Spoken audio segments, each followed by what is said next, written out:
Não diga para as pessoas o que você sabe. Sim. Mantenha-as pobre.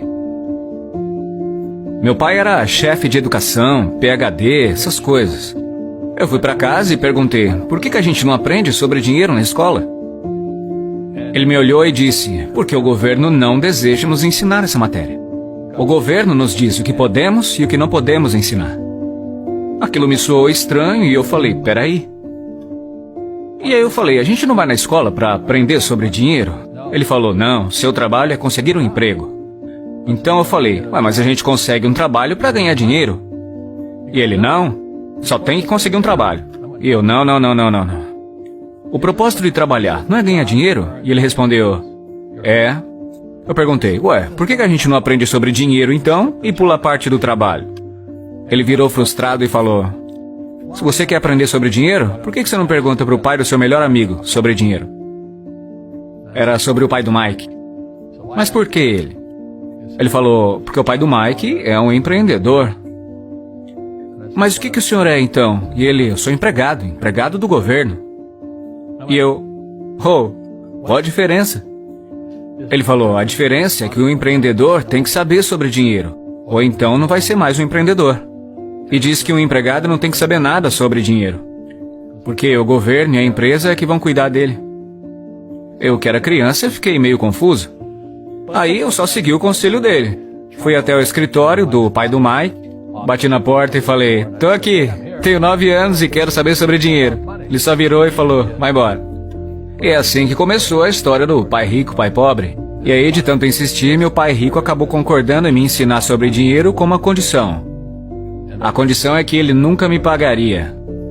Porque no momento em que ele me pagasse, eu ia pensar como empregado. E essa é a armadilha. Empreendedores trabalham para ser livres. E aquilo, no alto dos meus 9 anos, deu um bug na minha cabeça. Ele falou, nunca queira uma folha de cheque, meu filho, entendeu? Ok, entendi. Ele virou e falou, como é que eu ganho dinheiro? Empreendedor pensa bem assim. Então, como que eu aprendo a ganhar dinheiro? Foi aí que ele me mostrou o jogo de tabuleiro Monopoly. Então, ele tinha hotéis, e aí eu fazia as coisas lá pra ele, limpava o chão, pegava bituca, coisinhas pequenas, sabe? E quando eu fiquei mais velho, eu comecei a trabalhar no escritório, no marketing, na contabilidade. Eu era basicamente um aprendiz, mas sempre trabalhando de graça. E aí a maneira como ele me ensinava sobre dinheiro era jogando Monopoly. Até que um dia eu fiquei de saco cheio, virei e falei, quando você vai me ensinar sobre dinheiro? O que você acha que a gente tá fazendo? Eu falei, jogando Monopoly. E ele, não. O que nós estamos fazendo? Jogando Monopoly.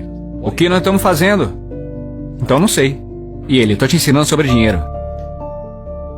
Por exemplo, você está aprendendo como ter uma casa verde. Então ele falou, tem muitas fórmulas para se ter o sucesso com dinheiro. Tem milhares delas. Mas uma das melhores é jogando Monopoly. E ainda é. 4 casas verdes, um hotel vermelho. Falei, o quê? Ele disse, uma das melhores formas de se adquirir grandes riquezas é jogar o Monopoly na vida real. A cada 4 casas verdes, um hotel vermelho. Eu falei, é isso mesmo? E ele, é isso. Ele perguntou, o que você acha que eu tô fazendo aqui? E eu, não sei. Então ele me levou pra fora e mostrou sua casa verde.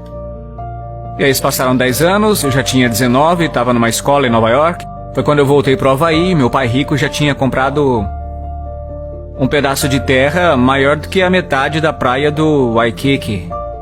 E ainda hoje, quando você vai à praia de Waikiki, você vê lá o hotel Hyatt Regency. Esse hotel é dele. Assim como no jogo Monopoly. Assim como no Monopoly. Adquiriram os ativos e tornaram eles maiores. Ele apenas manteve o que hoje chamam de assembleia, porque a propriedade não era tão grande naquela hora. Então ele teve que comprar todos os comércios menores. Porque o Waikiki era um vilarejo pequeno. Então ele foi lá, comprou um comércio, depois comprou outro. Demorou algum tempo, mas finalmente ele montou esse pedação de propriedade. E depois ele montou o Hyatt, que agora é um hotel gigante. E que depois ele vendeu por 800 milhões de dólares. Então, foi dessa maneira que eu aprendi sobre dinheiro.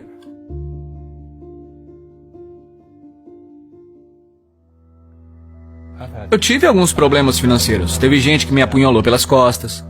Mas isso foi bom, porque me fez crescer. É o espírito da coisa. Sim. As pessoas que têm medo de errar, como ensinam na escola, não crescem nunca.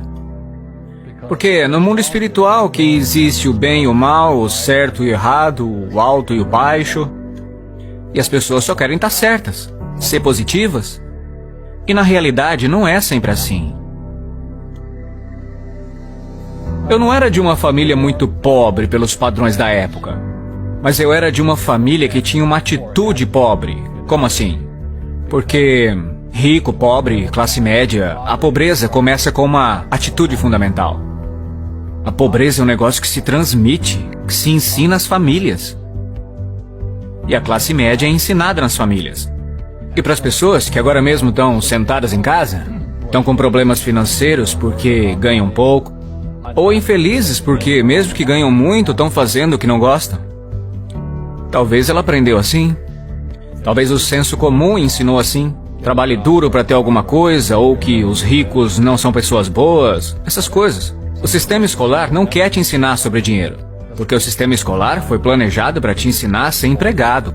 O que é importante, para ter um médico, um advogado, um especialista, mas não sobre dinheiro. A maioria das pessoas carece de conhecimentos reais sobre negócios, como contabilidade, como dívidas ou impostos. Você tem que saber sobre essas coisas, mas na escola, ninguém ensina. Então, quando as pessoas me perguntam como que seu pai rico aprendeu isso? E seu pai pobre, que era estudado, não. E a resposta é muito simples, é porque o pai do meu pai rico morreu quando ele tinha 13 anos. E aí ele se viu com 13 anos tendo que tocar os negócios da família. E para ele ter que deixar a escola por isso, foi uma bênção. Às vezes a bênção vem assim. No começo pode parecer algo de muito ruim, mas depois se torna uma bênção. E logo, seus professores se tornaram seu tesoureiro, seu contador, seu advogado, seu banqueiro, seus agentes imobiliários. Então ele teve o que eu chamo de professores de verdade, não falsos professores de escola. A maioria dos professores na escola não seguem a ética. Ensinam matérias que, na verdade, eles não praticam. Uma vez eu perguntei para um professor, falei, professor, estou no meu 3º ano de cálculo e esse negócio de força dos materiais. Será que eu vou usar isso algum dia na vida? Ele virou e falou, não. Entendeu? Então, por que você ensina? Ele falou, porque me pagam. Mas você já usou alguma vez? Não. Então, se eu posso dar um conselho para as pessoas, o que eu quero dizer é, busque professores de verdade mesmo, e não professores de mentira.